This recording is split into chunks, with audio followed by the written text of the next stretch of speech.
Hi guys. So, I've been seeing a lot of discourse around this KBS apology to NewJeans, and I think it's a good opportunity to highlight important distinctions. Hopefully this video can clarify some things, but here's the obligatory disclaimer. A guest on one of KBS's broadcasts said it was concluded that NewJeans should belong to ADOR, but NewJeans did not accept that and went on to officially release a song under the NJZ name. After backlash from the group's fans, KBS came out with an apology, acknowledging that these are factual inaccuracies. Editing and deletion of these inaccuracies was carried out on YouTube, replays, and related articles. I'll do my best to explain why these statements aren't exactly accurate. First of all, to conclude something in a legal sense means that there is a final ruling on the fact. There is no final ruling on NewJeans' contract validity, however there have been similar injunction rulings. As I've said many times, injunction rulings are inherently temporary, so while they hold significant weight, they aren't conclusive. Therefore, it is inaccurate to say that NewJeans conclusively belong to ADOR. It's also inaccurate to say that NewJeans officially released a song under the NJZ name. They did perform the song Pit Stop at ComplexCon China, but the track itself is not officially released.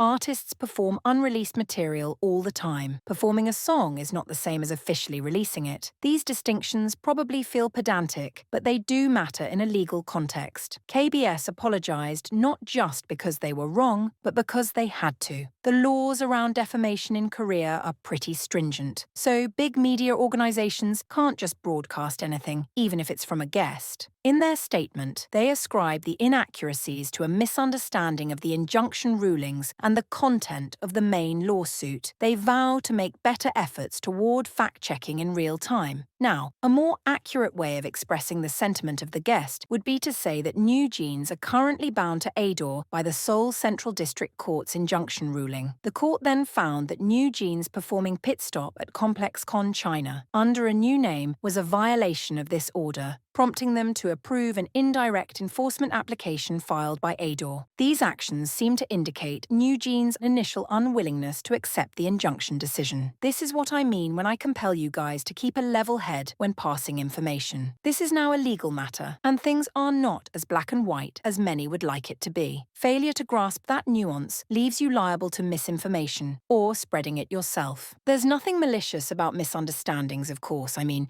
it's not like we're all attorneys. The goal should always be facts, though, and there's nothing wrong with clearing things up when you fall short. So props to KBS. That's all for now. Thanks for watching, and I'll see you all in the next one.